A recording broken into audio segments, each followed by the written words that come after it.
Welcome back to The Contrarian, everybody. It's my pleasure to introduce David Gerard. He is the author of two books, Attack of the 50-Foot Blockchain, which really outlines blockchain technology and crypto.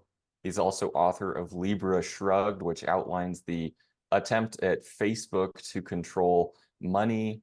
He's a crypto journalist. He has a website where he regularly publishes articles. His website is titled Attack of the 50-Foot Blockchain, the same as his first book. So you can find his articles there. He's also an award-winning music journalist. So he's got a lot of interests as well in some various things, as well as myself. He is a Unix system administrator, so he does actually have to analyze up-and-coming technologies, what their best use cases are. David, thank you for coming on today and talking with me and my viewers just regarding crypto and everything in this space right now. Hello, good afternoon. Yeah, so David, I think a great spot to start with crypto, Bitcoin, just this huge topic that is cryptocurrency. And I almost don't like calling it cryptocurrency because it's maybe not the best term to term it with being a currency, but what exactly is blockchain technology? Are there use cases for blockchain? Is crypto different from Bitcoin? How do we understand blockchain technology as a whole? If you want to understand it, because what you're asking sounds like a technical question, and I could give you an answer about this is how the chain of blocks works and so on. But if you want to understand it, you have to understand the purpose of Bitcoin and cryptocurrency and all the various blockchainy things is to create financial instruments that are outside regulation. That is literally the purpose. That is why Satoshi Nakamoto, whoever he was, invented Bitcoin. That's what the early Bitcoiners wanted.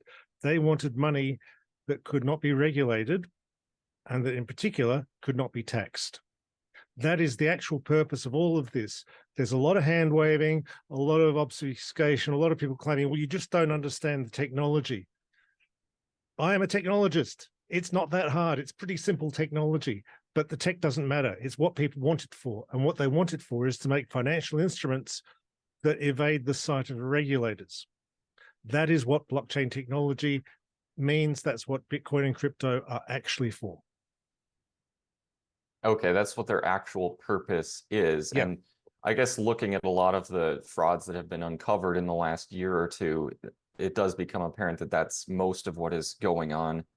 Do you think a lot of the popularity of crypto has arisen because of people's lack of trust or increasing lack of trust in just the financial hegemony as it exists? Do you think that's why, in part, crypto has gained such a following?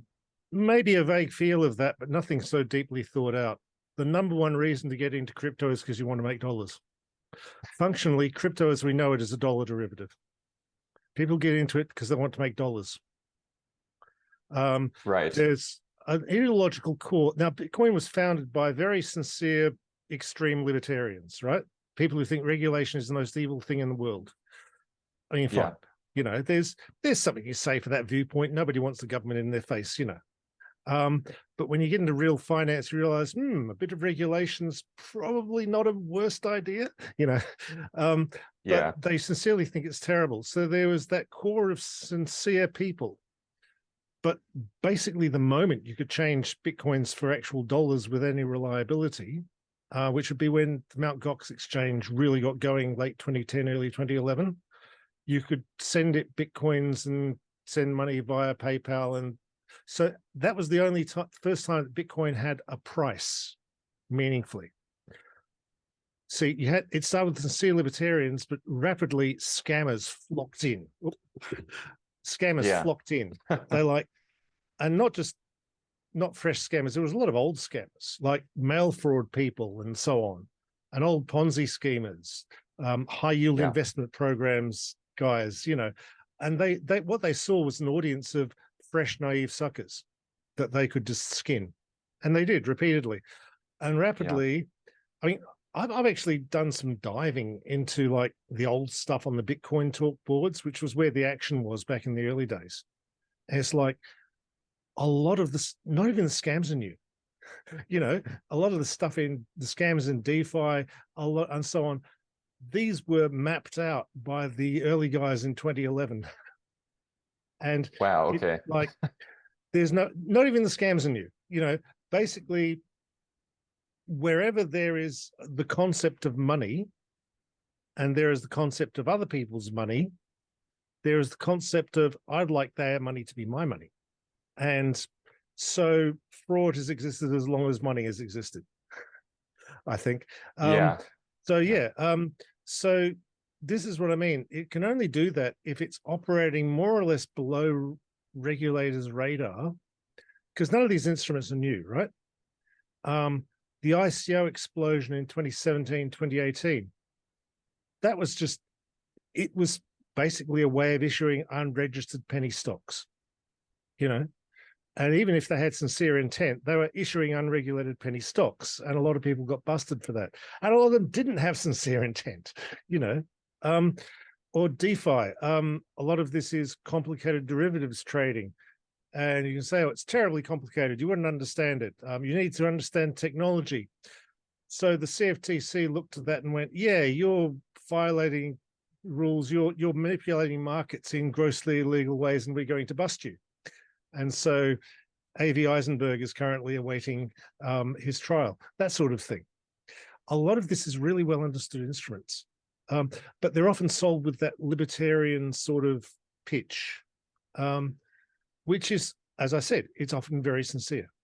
And that's fine, but often sometimes it doesn't really matter if it's sincere or not, because you can just look at the way it works, the shape of it, and you can see that the money is flowing in a particular direction and it's not doing what it said, and using other people's money for purposes that are not what you said is normally considered fraud, that sort of thing. So I would not even look at blockchain as technology. Technology is the pitch. That's how it's marketed. It's marketed as this technological innovation that nobody can understand because it's just too complicated. So just give me your money. Whereas actually, you can sell a lot of things that way. The dot-com boom was, a lot of it was sold that way. We don't know how we'll make money, but we'll magic it up. Now, you got some real businesses out of that. I have yet to see anything coming out of the sort of crypto sphere, because as I said, 99+% of people are in it to make dollars. The way that crypto has actually worked is money flows from retail investor suckers to a small number of rich guys. That's the actual flow of cash. And they're sold a lot. I think the story there is a story of fraud. I get very annoyed and intense about this, as you can imagine. Yeah, rightly that's so. The moral core of everything I do is about that. But along the way, we can talk about it with people who have enough money that their money is their own problem. And if they want to spend it on magic beans, sure. We can discuss the details of it, because the details are actually fascinating. You know, I wouldn't cover this stuff if it wasn't fun. Yeah, there's just so much in the crypto space. I mean, starting with Satoshi Nakamoto, whoever he was, and Hal Finney and Adam Back and whoever else Yeah, was involved in the early days of really, Bitcoin. they're a good example of the early, very sincere libertarian guys. And they're still around, you know. Yeah.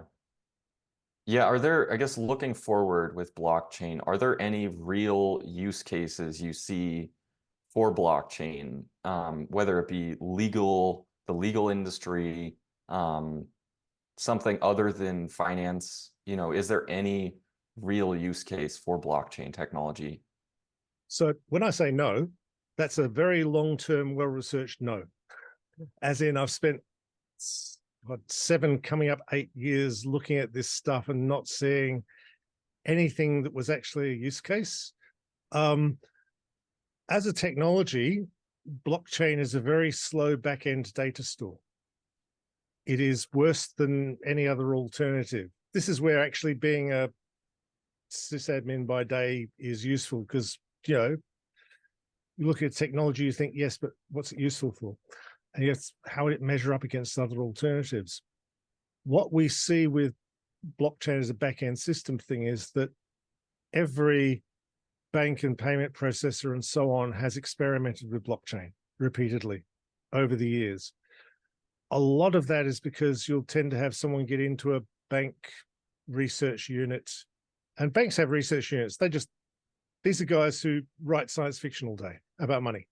And that's good, because you need that, because banks need to know what's coming, because a lot of their job is stability.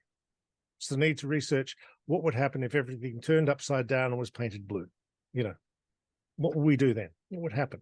So, but sometimes the researchers just get a bit carried away, and a bank ends up doing a blockchain pilot, and it sort of doesn't do much better than anything else and doesn't go anywhere. There is a lot of talk, and I've got a half-finished piece which I have to get done on this. There's a lot of companies who have seriously talked up blockchain and got in the financial press and so on, and saying, yes, we are totally doing real-life trading on a blockchain. Yes, the blockchain does stuff. No, we've actually got real money going through this totally. Then you find out it's a pilot program. Or better yet, there's one example, I won't name the company. They put out this stuff, got the press coverage for their blockchain solution. The software turned out not to have a blockchain in it at all. And I found this out from someone who was working on it. And it had a blockchain bit. Then they sort of sidelined the blockchain bit. Then they put in a conventional database. And then they took out the blockchain bit because it didn't do anything. So it's now just a conventional .NET application with a Microsoft SQL backend, like any other sort of software. And then they did a blog post where they talked about how they were not taking a pure blockchain approach, because that doesn't work. They were taking a hybrid blockchain approach, which is, I presume, a hybrid between the marketing says blockchain and the actual software doesn't have a blockchain anywhere near it. Of course, the press stories were never corrected, because why would you? So I think it's profoundly important to, if you possibly can, get actual technical details on how the heck this works and whether the blockchain bit does anything beyond maybe logging. There's a lot of people trying very hard to make blockchain work, and it doesn't. It's like just not better. You know, I'm still open to seeing something that does better technically than just using a conventional database. But fundamentally, if you have a trusted entity in the system, if you have anyone who is responsible, just use the database. Blockchain is supposed to solve the problem of not having any trusted entities, so that you can have a system with no trusted entities. So firstly, that's basically always incorrect. You know, Bitcoin centralized completely by about 2014. There's about 3 large Bitcoin mining companies who fundamentally control what goes on the chain or not. And it's got like 3 or 4 core developers, and they have to listen to their user base, but it's incorrect to say that no one runs this thing. The Ethereum Foundation, well, they changed from a proof of work system to validators, which basically sets up something that looks very like an investment scheme. You know, you put money into a validator and you stake your money in a validator and you get back a return on it. That's very investment scheme shaped. I'm not an SEC lawyer or anything, but yeah, I mean, so I'm not any sort of lawyer. With talking about blockchain and the law and crypto and the law, the US laws are the ones that apply because everyone wants US dollars. Worldwide, US is the only regulator that really matters. That's where the action is. It's all in dollars.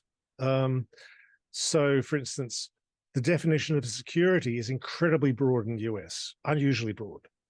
But the Howey test is very simple, very broad, and basically all of this stuff is securities, like really obviously. In, say, the UK and the EU, there's actually a list of what is a specified investment, specified as being a security type investment. It's a much shorter list. So, for instance, there's been guidance from the FCA in the UK that some of this stuff would be securities in the US, but is not securities in the UK, that sort of thing. But that doesn't matter because every market's irrelevant except for the US. Yeah. There's a lot of action and trading in Southeast Asia, for example, but somehow everyone still thinks in USD. So it's still based in USD. There's really no long-term use case for cryptos, as you say. Another topic I really wanted to talk on with you is just we've heard a lot recently of how the crypto market has reached the trillions of dollars market cap. And yet Sam Bankman-Fried goes to withdraw 250,000 from Tether, I believe it was, and they throw a fit about him doing That was that. amazing. It's like, where's these billions? And yeah. So the trillions in crypto, that's supposed to be market cap, which involves a lot of unjustified mark-to-market accounting. Like, there's nothing wrong with mark-to-market as an accounting method. You know, you have one of you have 10,000 of the thing, you account it as 10,000 times the price of one of the thing. That's normal, but it's not really applicable when the thing is very liquid. At that point, you want to be accounting at realizable value unless you are lying to your customers and yourselves. So crypto always accounts at mark to market. So you have these incredibly illiquid minor altcoins or DeFi tokens someone made up yesterday, and you see someone's hacked for $5 billion. No, they weren't. They were hacked for a pile of tokens, and you'd never get $5 billion. Because, you know, you have to sell the token for another token, sell that for Ethereum, and then sell that for dollars, and then maybe you get $1. So there's a lot of dodgy accounting there. If you see a number with the dollar sign in front of it in crypto, check very hard if that's actually anything like $1. In the case of Tether, which you mentioned, it should be closer, because this is the idea of an asset-backed stablecoin. Okay. Yeah. And so I think these are questionable entities. They're basically, they're fundamentally 1840s style wildcat banking, you know, where a bank goes out and prints banknotes and backs them up with a barrel of gold, which may be a barrel of gold, or it may be a barrel of nails and glass with a thin layer of gold on top. Real example from back in those days. So that got so out of hand that they created the Federal Reserve and centralized the office of the controller of the currency. And it got, so they decided, no, that's a terrible idea. We're going to centralize it. So anyway, they want to do that again with stablecoins. But obviously you can have some that are more or less honest than others. USDC is widely regarded as being worth $1 because it is actually backed by actual dollars in a bank somewhere, by treasury bills and stuff like that, stuff that's more or less cash. Now that can have a few hiccups. When Silicon Valley Bank collapsed in early 2023, they had a few $1 billion of the USDC reserve, and USDC crashed. Well, it went off its peg down to 95 or 90 cents, which is like a horrifying, breaking the buck is a horrifying disaster event. It quickly recovered because Coinbase stepped in and said, no, we'll cover you. So, you know, it's not a very decentralized system. With Tether, how do I put this? They've been found in court settlements with New York and with the CFTC to lie and lie and lie and lie and lie and lie and lie. I don't believe a word they say about anything, you know, or sometimes it's the things that Tether say is that sometimes it's a version of the truth and often it's not. But if they say they have $80 billion or dollar equivalents of backing, you have to look at what that is. In the CFTC doc, they confessed that a lot of this stuff was actually loans. You create tethers out of thin air, you loan them out, or you hand them to your mates and you say, I'm going to count that as a loan. And what's the asset backing it? The loan. The loan is the asset. That's how banks do it. And that's how banks literally print money out of thin air. But that's also why banks are really highly regulated. And Tether's not a bank. It's not regulated in that way. So I think this is a highly questionable way of accounting stuff. Crypto seems fine with it because, you know, it's often their best customers are the ones who can't get dollars because they're too dodgy. Like, yeah, they don't have it in their pitch now, but Tether's literal pitch used to be that you could move dollars around without worrying about anti-money laundering regulations and red tape. Yeah. It's So very much and so getting behind the system. all of crypto is like this. The whole thing is woven out of red flags. I mean, if we're talking about an investor thesis, which I think is the sort of thing you think about, you're diving into a pool full of sharks. To some extent, you're trying to you can succeed in it because there's a lot of money in there, a lot of dumb money in there, less now than there was in the bubble. But you are also betting that you're a better shark than the sharks, Yeah, and which that's a bet to be careful of. seems unlikely that the average person could get in at the right time. I mean, looking at prior bubbles that have occurred in just Mm. something like Bitcoin, most people lose money in crypto. I mean, the vast majority. Yeah, it So to flows think that from you can, retail suckers upwards to a few guys. yeah, It's now you can make money in crypto. Of course you can. Lots of people do. I'd never say you can't make money in crypto because obviously you can. uh-huh. But you've got to be really good, Really good, really good, probably better and than have good you might. friends. Have the right good friends. Be in with the Yeah, guys. exactly. You've It's talked it. a lot about shenanigans in the crypto space and Yep. how all of these blow off bubbles that we've seen in the past have been driven by shenanigans, market manipulation.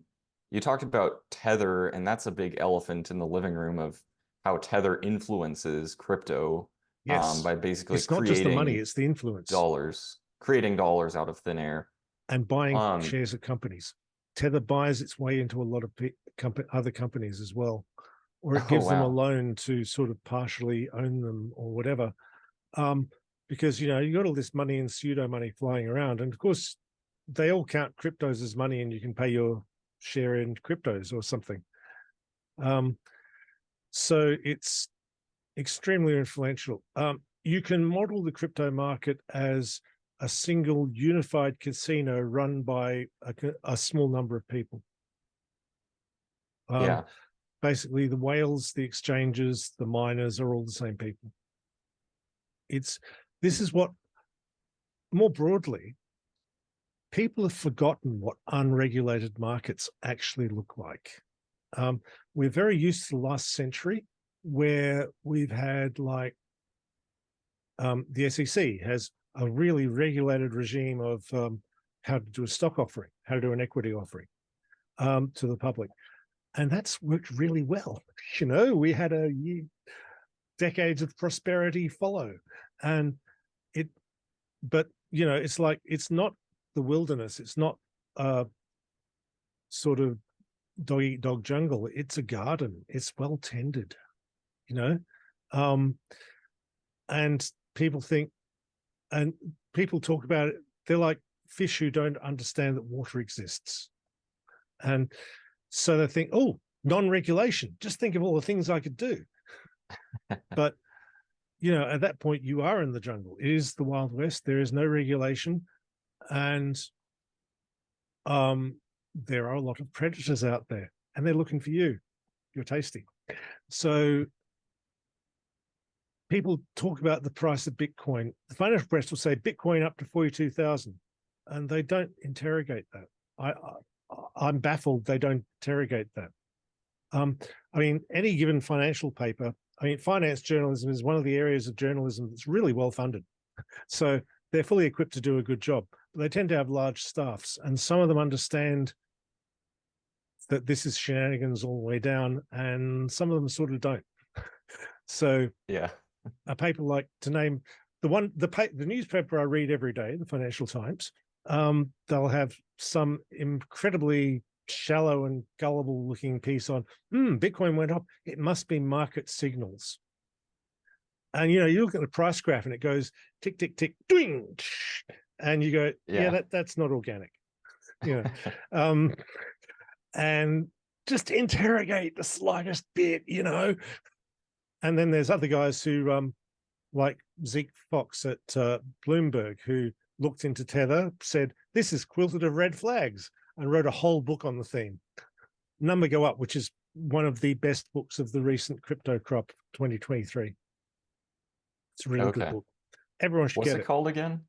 Number Go Up. Okay. by number Zeke go Fox. up. If he has And a that's moment, he's definitely someone you should talk to, by the way. okay, He's definitely. a finance reporter. He looked at crypto and went, this is obvious trash.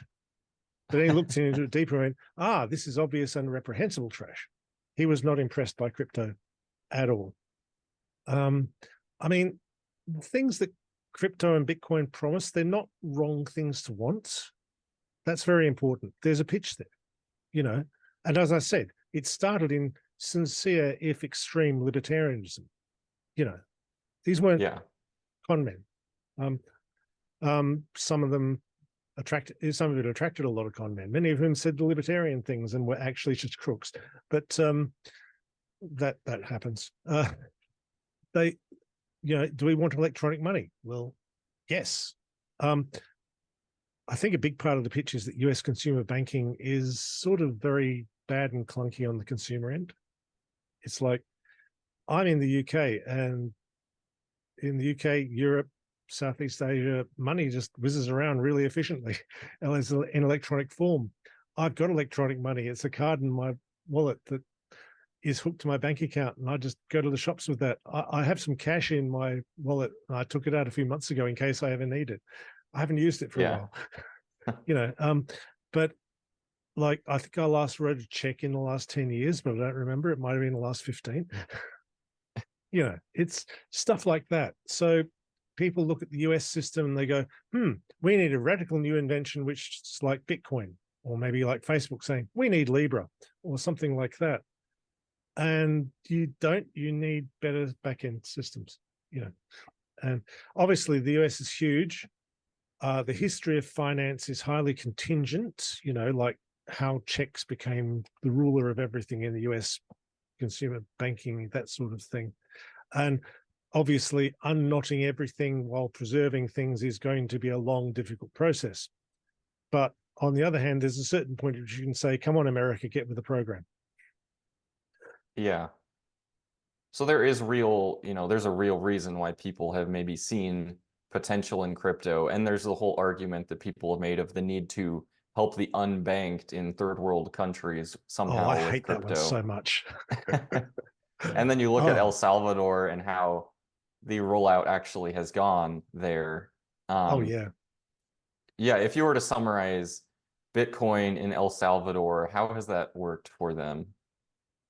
An absolute fiasco. It just didn't work at all. I need to write up the complete screw ups at some point. I've written them as they were happening, but you know, a really good summary. Basically, you know what happens when you're building a system in a company or something, and you have the sort of manager who thinks they can get what they want by getting the technical people and shouting at them. If it isn't delivered soon, they shout more. So anyway, that's how Bitcoin was built out in El Salvador. Like, the idea is bad, but also the realization was bad. They had they tried to deploy an official government wallet, the Chivo wallet, in 3 months, starting from nothing. This cannot be done. You know, deploying something to production for 6 million people in 3 months, that's an impossible task. You know, in 3 months, you'll have a pilot maybe, you know, which you have to run under very controlled conditions because you don't know what the hell people will do with it. And, you know, there were just so many screw ups at every level along the way. Or the bit where, the ID checking isn't working. Let's switch it off. Can you imagine how that worked out? Yeah. It's like they just didn't check IDs. So, of course, what happened? Everyone stole lots of money. They'd get people's DUI, their identity number, because El Salvador actually has solved the unbanking problem, the mechanisms for it, because they have a national ID card for all adults. You could object to that, but that's the conditions on the ground. They have an ID card. And you can get a bank account with your national ID and a bit of money. Almost nobody has bank accounts, or only like, I think it's some 30-40% something. I'd have to check the number. So that's probably wrong. But it's not even close to all the adults have bank accounts. And that's because they don't have a use for them. They don't have much money. What they do in cash. They don't really trust banks. They trust physical cash in their hand. And physical US cash, because the El Salvador dollarized, their currency is the US dollar. Okay. That sort of thing.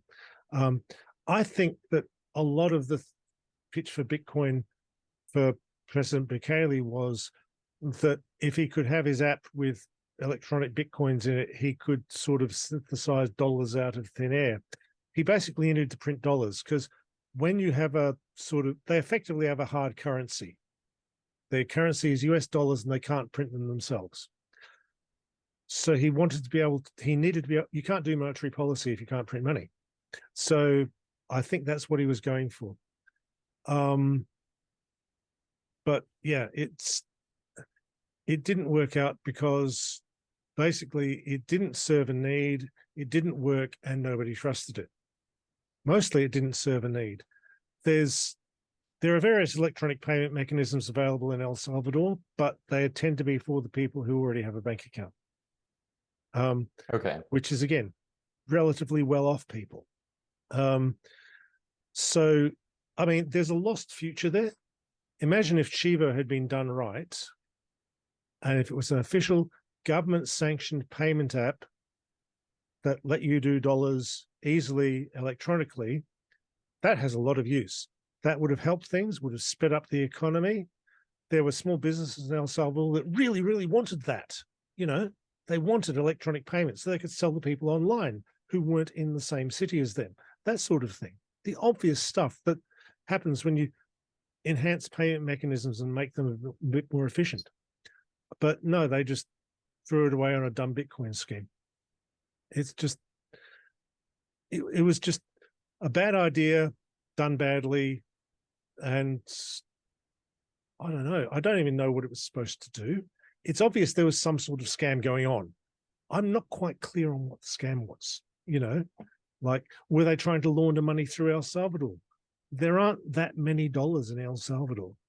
The gross domestic product is like 26, 28 billion, about 1/1000th of the US, which is like 20 trillion. It's a tiny country. Yeah. There's a lot more dollar value of drugs go through the country because it's on the way between Colombia and the US. And that fact alone screws up El Salvador a whole lot. But there's way more drug money to launder than there are actual clean dollars in El Salvador. Stuff like that.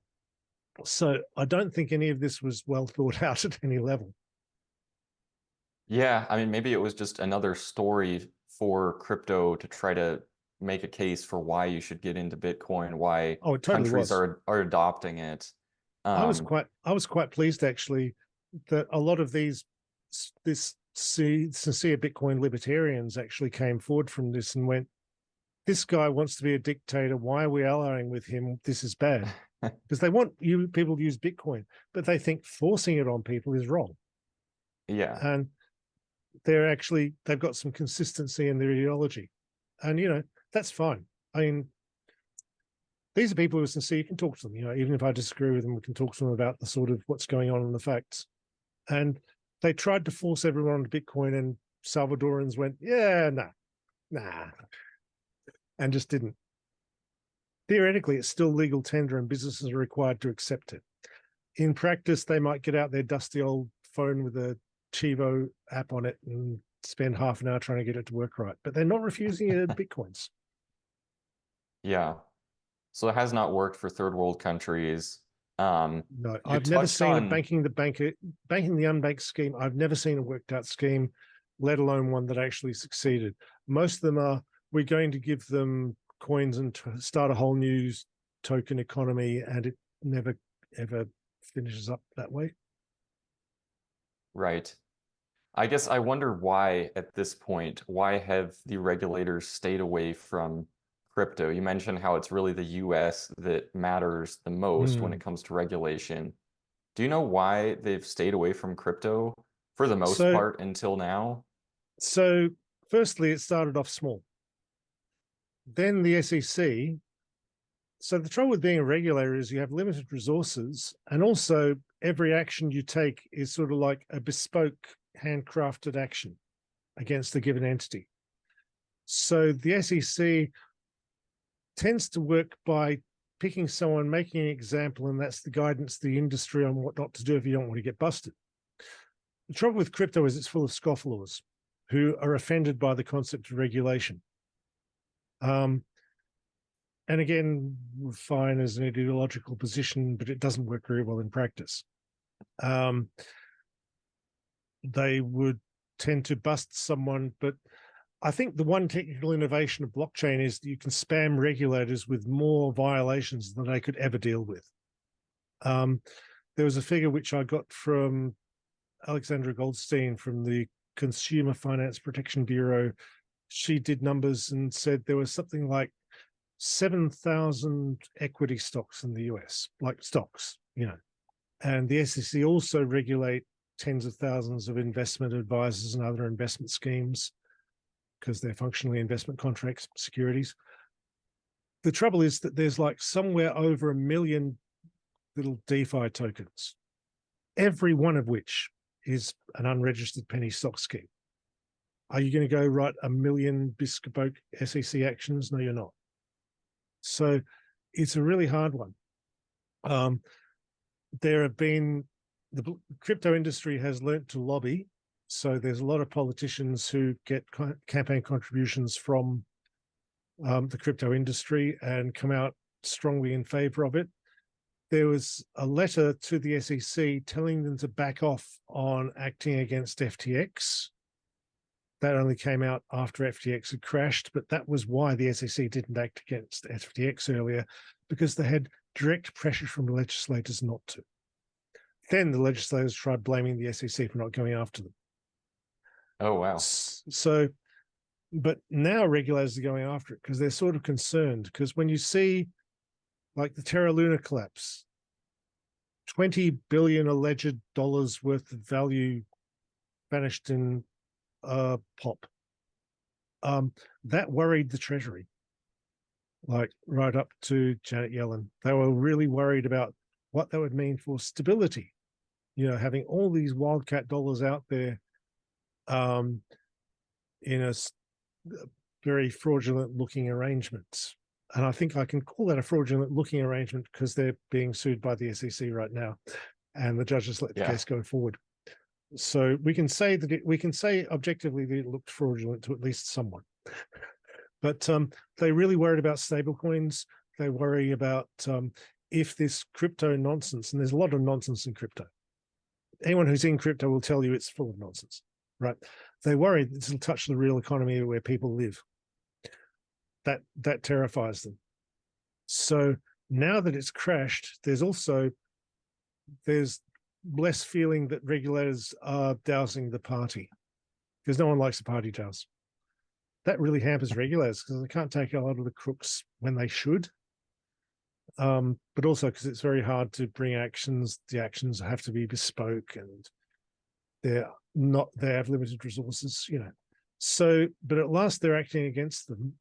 So I think a lot of it is the Treasury finally has said, yes, make this stuff stable and regulated.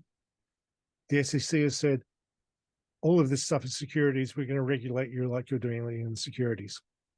They're sued against Coinbase. Partly it's dealing in things that are securities. Well, the SEC says are securities, and that I think are securities under the Howey test, pretty obviously.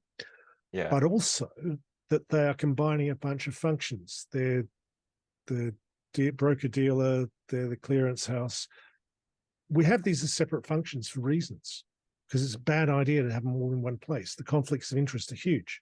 But of course, crypto exchanges do all the functions. I mean, Coinbase could retreat to dealing in pure commodity coins like Bitcoin, maybe Ether, which are under CFTC regulation. But they can't make enough money out of those because they make their money on trading fees. And you make trading fees when you've got people who are hyped up on fear of missing out and they want to put their money in and get rich. So they get fees off that. And like, we can say that the market has collapsed because Coinbase is a publicly traded company. That means they have to tell the SEC things and they can't emit things. So they revealed to the SEC that their retail trading income, their fees on trading, is in Q3 2023 was 1/8 of what it was in Q4 2021, just after Bitcoin hit 69,000. Very few industries can survive their customers being cut to 1/8. So I think, so we can say based on the Coinbase filings that the retail dollars have gone home. There's always going to be some people keen to get rich for free. Always, you know, someone's uncle or whatever, they know will get in, who's always got a scheme going, and he loses all his money, and then a few months later he's got another scheme. We all know someone like that. These people will be eternal. They're the ones who used to go out looking for a Ponzi scheme to sign up with. 20 years ago, they were into ostrich farms. Then last year, they were into crypto. Year before last, it's 2024. Yeah. Yeah, but you know what I mean? So these are the people we have investor protections for. And if you really want to set your money on fire, you probably can, but there's no reason to let people promote that. That's something that I think is a legitimate place for regulation. If I want to go out and spend £10 on Ether and watch it go up and down, I can do that. But should people be allowed to market it to me as an investment for my retirement? I'd say no. No, they should not be allowed to do that marketing. That's not a matter of individual freedom. It's a matter of restricting salesmen from mis-selling investments. I mean, this is me getting back to my retail thing again, you know. But as for getting rich in crypto, I don't know. At the moment, the money is running low. There are no dollars that come into crypto except from the retail customers who have gone home. Like every dollar you get out, someone has to have put in. Old investors can only be paid out from new investors. Now, we have a word for that. So it's not technically a Ponzi, but it does actually work very like one, where old investors can only be paid with dollars from new investors. So those new dollars aren't coming in. So what you can do is you end up with a lot of cryptos which are accounted as dollars, but they're not dollars. And the bit where they're not dollars and are hard to convert to dollars, that's important. It's looking very like the SEC will be forced to approve a Bitcoin ETF shortly. As I speak, I think they're announcing it. This is January 4th. They're going to announce it today, apparently. So I'm sure this will be very amusing in the future. But it looks like they're only allowing cash create ETFs. That is, new units are only created by buying them with dollars. You can't deposit Bitcoins to get units.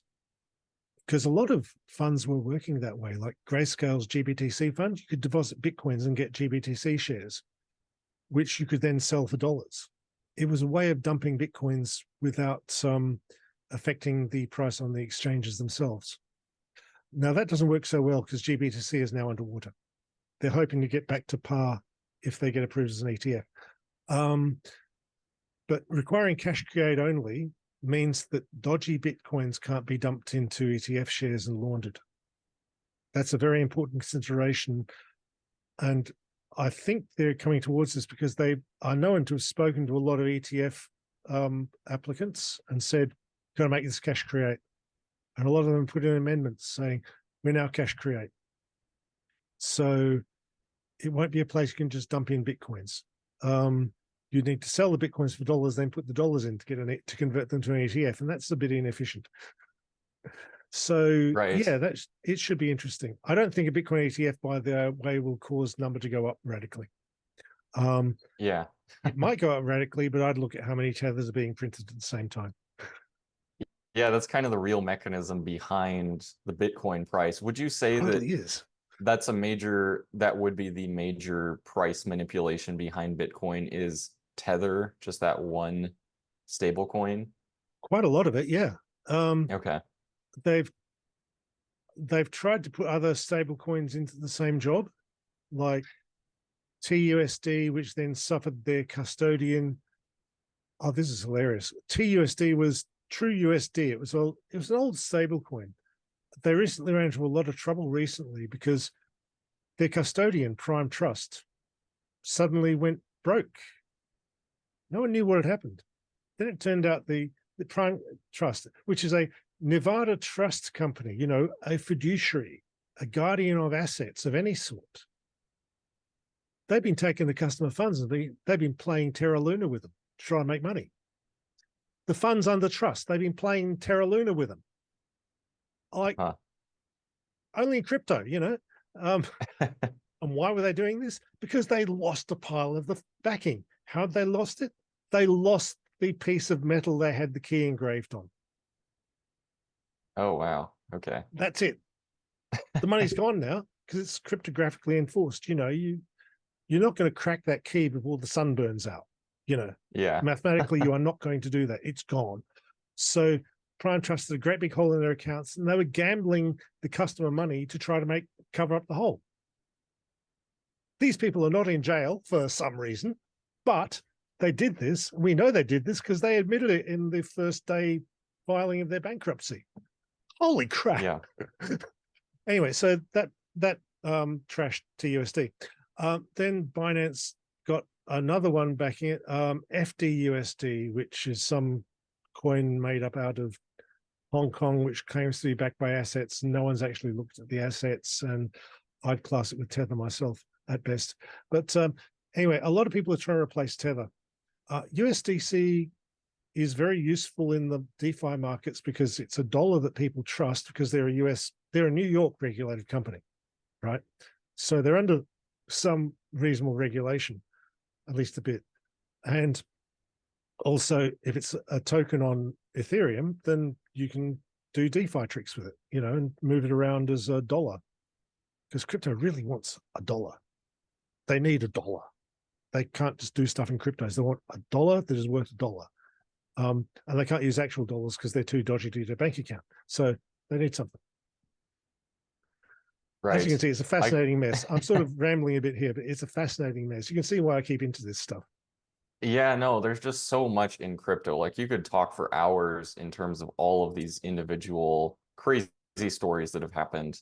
I guess looking forward though, a key question I wanted to end with you is like, what do you see occurring in crypto in the coming years? Is it going to stay this Wild West unregulated market? Is more regulation going to come in? Is that going to finally put a cap on Tether, and then we actually find out how much, you know, fake money is in the system? Or what do you see occurring in crypto? So there's been interesting stuff with Tether lately where they suddenly onboarded the US Secret Service and FinCEN and OFAC, and they're freezing a lot of questionable Tether wallets and so on. I don't think Tether would ever do any of that voluntarily. They did it because they would have been told, do this or we bring a great big hammer down on you. Because, I don't know, the US will often let financial shenanigans pass by, especially when it's a non-US entity. Tether's not US linked at all. They basically got out of the US. But the reach of OFAC is long. Because if you violate sanctions anywhere in the world and you've sniffed anything that looks like a dollar, they'll bust you. And they'll get the local cops to come and bust you. And they're extremely serious about sanctions, you know? Yeah. Because particularly like one of the big reasons that Binance got busted was not so much financial shenanigans, it's because so much money was being laundered for sanctioned entities like terrorists in North Korea, and they weren't going to tolerate that. They busted them. These are laws it's very stupid to break, so you probably shouldn't break them. But they went, oh, we don't care. We're not in the US. It doesn't matter. Oh, yeah. So I'd expect ransomware is a huge problem. Ransomware existed for decades, but it only got big with crypto because suddenly you could get someone to pay your ransom without ever touching a bank account. And that's when ransomware really got big, was with crypto. So that's a problem for crypto. And as long as crypto can be used for that, that's going to be a serious problem for crypto because you need the ransomware to get big enough to cause serious problems for the US government. The Colonial Pipeline ransomware got close to that, and that's when they really started paying attention. Going forward, I think one important question for Bitcoin is, will there be another bubble? Will there be another retail bubble? Will there be fresh retail dollars? I would say I don't think so, but I don't want to bet against human stupidity. Because, as I said, suckers are eternal. There are people who just want to be sucked into a scheme because they think they'll get rich for free. And you never get rich for free. But so I said in 2017, 2018, there'll be another bubble around 2021. And there was. And that wasn't a feat of prognostication. That's just the idea that after a while things calm down, the old suckers forget and there's a fresh crop. Now, crypto's bad name has kept following it, certainly up to the end of the Sam Bankman-Fried trial. So that was really giving crypto a bad reputation actively in the news all through 2023. Which is good. It deserves one. I'm not a fan. But so could it recover by the end of 2024? Maybe 2025, if the regulators don't seriously constrict it before then. Now, the way to constrict crypto is simply make them obey the regulations that apply to those financial instruments. This works really well. You don't see plain old ICO schemes anymore because at that point you might as well do a stock offering, or a regulation A offering, maybe, if you're small. Reg A have the problem with the shares. There's no market for the shares, really. I mean, basically, it's a sort of crowdfunding for people you like. But that sort of thing is probably a less worse idea than ICOs, and also there's rules for it already. So I don't know what will happen with crypto, but I think the regulation will continue. The regulation will only get stronger, and the regulation will take the form of you have to act like financial instruments you are. So they'll sue Coinbase and Kraken for doing multiple securities functions in one entity, stuff like that. Getting into sort of, you have to have read up what the laws are before you understand what the action even is. But that's sort of where the plumbing in finance, that's how it's regulated. So I expect that the mass market for interest in crypto is going, but there should be a lot of finance nerds like us going, wow, that's fascinating. The people who read Matt Levine every day will still be following it. Exactly. And I guess I wonder, like you, is there another maybe final, dare I say, final bubble in crypto, like in a year and a half? Have people actually forgotten enough about Sam Bankman-Fried, FTX, everything that happened there? Is there a fresh wave of maybe stimulus that the government hands out in response to a recession or something like that, that prompts people to gamble with this liquidity? So people feel really precarious. There's a lot of people in the Democratic Party upset right now because Joe Biden's doing some actually very cool things, like infrastructure bill, unemployment's down. The numbers are objectively good, but people still worry and think the economy is bad because they don't feel secure. They feel precarious. So when people feel precarious, they're susceptible to get rich quick schemes. So it's possible.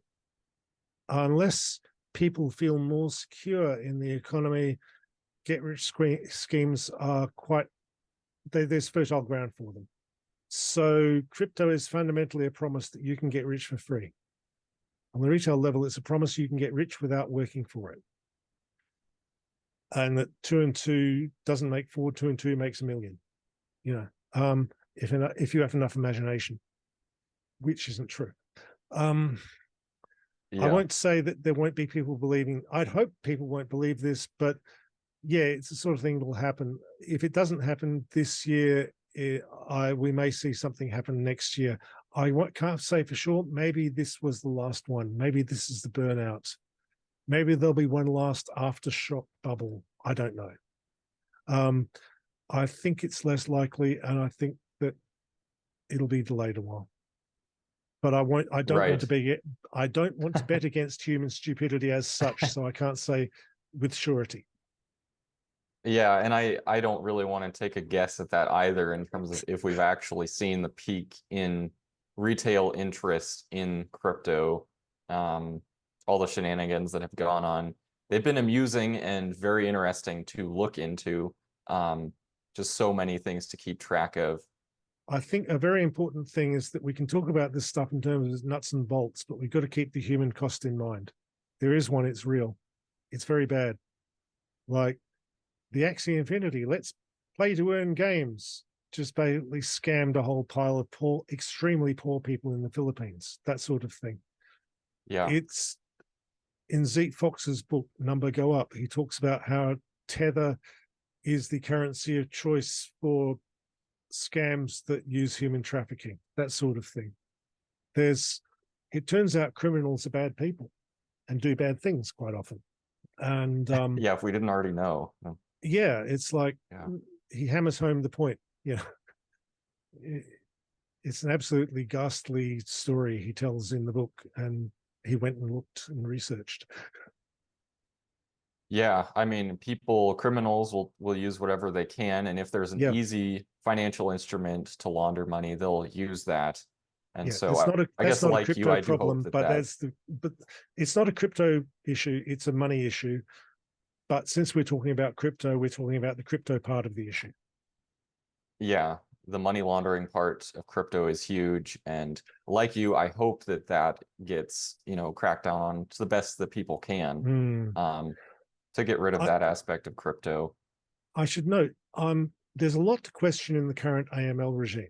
Okay, a lot to legitimately question about it. I think it doesn't work as well as it should. The big guys don't get caught by all these incredible banking restrictions, and consumers often get hit by them. Endless stories of precarious people who lose their PayPal because PayPal felt, oh, sorry, you're too precarious to serve as a customer, or banks feel that way or whatever. And that's not good. It's because the Bank Secrecy Act requires the financial institution to be the finance cops. I don't know how I'd restructure it, but I think there's a lot to question there. On the other hand, this is the regulation we have. So if you flout that, OFAC is going to knock your door down. Yeah. So much to look into with crypto. David Gerard, I recommend both of your books, Attack of the 50-Foot Blockchain and Libra Shrugged, as well as your website out there, Attack of the 50-Foot Blockchain. You regularly put articles up there. I'll put the link to your website in the description below. You're also on Twitter. David Gerard, thank you so much for coming on today. Thank you so much for this.